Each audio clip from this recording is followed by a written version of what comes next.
அஸ்ஸலாமு அலைக்கும். Hello friends, welcome to Emmy stitches.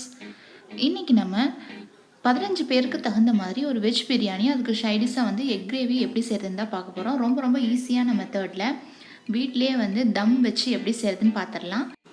அதுக்கு முன்னாடி நம்ம சேனலில் ஃபஸ்ட் டைம் பார்க்குறீங்களா? அப்போ மறக்காமல் சப்ஸ்கிரைப் பண்ணிட்டு பாருங்கள். பக்கத்தில் இருக்கிற பெல் ஐக்கானை கிளிக் பண்ணிக்கணும். அப்போ தான் இனி போடுற வீடியோட நோட்டிஃபிகேஷன்ஸ் எல்லாம் கரெக்டாக வரும். சரி, வாங்க எப்படி செய்கிறதுன்னு பார்த்துடலாம்.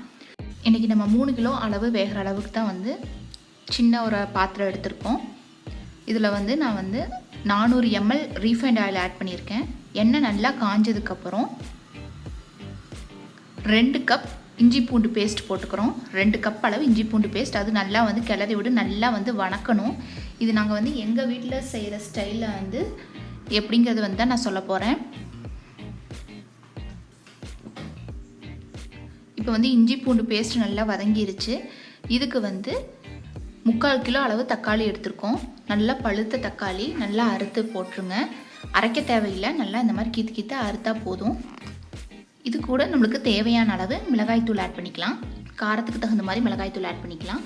நான் வந்து இதில் வந்து 6 டேபிள் ஸ்பூன் நல்ல காரமான மிளகாய்த்தூள் ஆட் பண்ணி நல்லா இந்த மாதிரி கிளறி விட்டுருங்க. கலருக்காக தான் வந்து நம்ம வந்து இதெல்லாம் வந்து ஆரம்பத்திலே சேர்த்திடுறோம். பெரும்பாலும் யூஸ்வலாக வந்து பிரியாணி செய்யும் பொழுது பெரிய வெங்காயத்தை வந்து முன்னாடி போட்டு வணக்குவாங்க. ஆனால் எங்கள் வீட்டு ஸ்டைலில் வந்து இப்படி தான் செய்வோம். இதுக்கப்புறம் நான் செஞ்ச பட்டை பொடி, பட்டை, கிராம்பு, ஏலக்காய் போட்டு நுணுக்கின பொடி டிஸ்கிரிப்ஷனில் கொடுத்துருக்கேன், பார்த்துக்குங்க. அது வந்து 4 டேபிள் ஸ்பூன் ஆட் பண்ணிக்கிறோம். சின்ன வெங்காயம் பேஸ்ட்டு வந்து 3 கப் அளவு எடுத்துருக்குறாங்க. அது கூட தேவைப்படுற காய்கறிகள், கேரட் 1/2 கிலோ எடுத்திருக்காங்க, பீட்ரூட் 1/2 கிலோ, பீன்ஸ் 1/2 கிலோ, நல்லா காய்ந்த பட்டாணியை நைட்டே ஊற வச்சு எடுத்து வச்சுருக்காங்க. பச்சை பட்டாணி ரெடிமேட் பட்டாணி இருந்தாலும் நீங்கள் அதவே யூஸ் பண்ணிக்கலாம். தேவையான அளவு உப்பு. இதுக்கு நாங்கள் யூஸ் பண்ணுற பிரியாணி மசாலாவோட லிங்க் வந்து டிஸ்கிரிப்ஷனில் கொடுத்துருக்கேன், பார்த்துக்கோங்க. நாங்கள் இதை வந்து பட்டை பொடின்னு சொல்லுவோம். இப்போ நல்லா வந்து காய்கறி போட்டு நல்லா வதக்கி விட்டுருங்க. வந்து தேவையான அளவு தண்ணி ஊற்றி நல்லா கொதிக்க விட்டுறலாம்.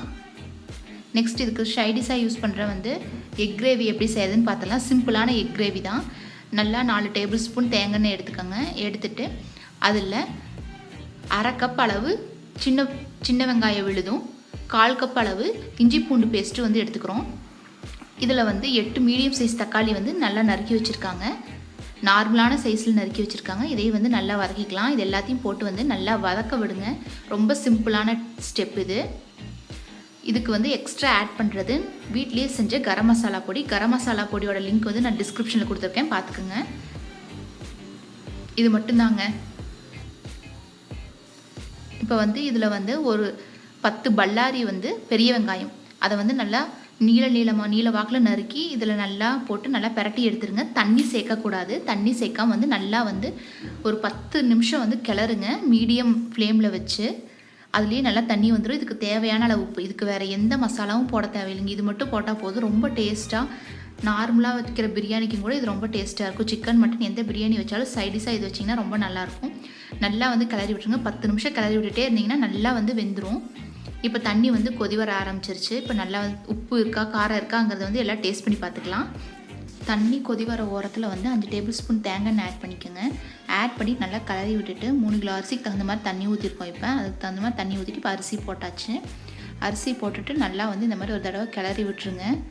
கிளறினீங்கன்னா தான் தெரியும். அரிசி போட்டதுக்கப்புறம் வந்து உப்பு காரம்லாம் வந்து கரெக்டாக இருக்கா அப்படிங்கிறது வந்து செக் பண்ணிக்கோங்க. கடைசியாக எலுமிச்சம்பழம், ஒரு 2 எலுமிச்சம்பழம், மீடியம் சைஸ் எலுமிச்சம்பழத்தை புளிச்சு விட்டுருங்க. இப்போ முட்டை கிரேவி வந்து நல்லா பாருங்கள், 10 நிமிஷத்தில் நல்லா ரெடி ஆயிடுச்சு. இப்போ இந்த மாதிரி ட்ரையாக இருக்கிற இதில் வந்து நம்ம எவ்வளோ முட்டை எடுத்து வச்சுருக்கோமோ, அதாவது நாங்கள் வந்து 10 முட்டை எடுத்து வச்சுருக்கோம். அந்த 10 முட்டையை வந்து நல்லா போட்டு கிளறி எடுத்து வச்சுக்கலாம். கிளறி ஒரு 5 நிமிஷம் நல்லா மூடி போட்டு நல்லா கப்புன்னு மூடி வச்சுருங்க. அப்போ வந்து நல்லா டேஸ்ட்டு எல்லாமே சூப்பராக இருக்கும்.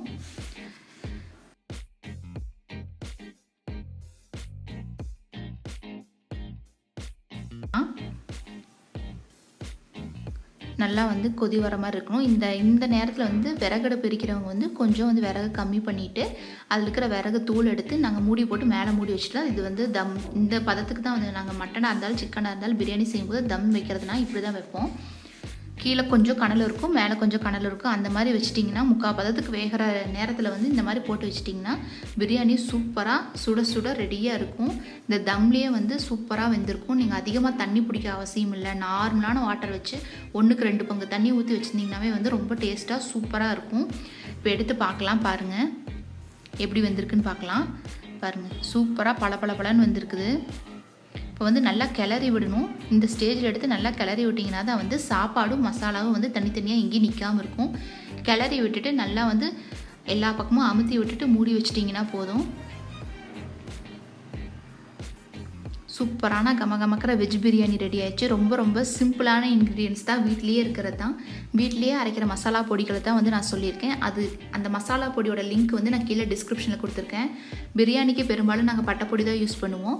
அதே முட்டை கிரேவிக்கு வந்து கரம் மசாலா யூஸ் பண்ணியிருக்கோம். இதோட லிங்க் வந்து நான் டிஸ்கிரிப்ஷனில் கொடுத்துருக்கேன், பார்த்துக்குங்க. சூப்பரான முட்டை கிரேவியும் சுவையான வெஜிடபிள் பிரியாணி ரெடி ஆயிடுச்சு. தேங்க்ஸ் ஃபார் வாட்சிங் எம்மி ஸ்டிச்சஸ் ஆல்.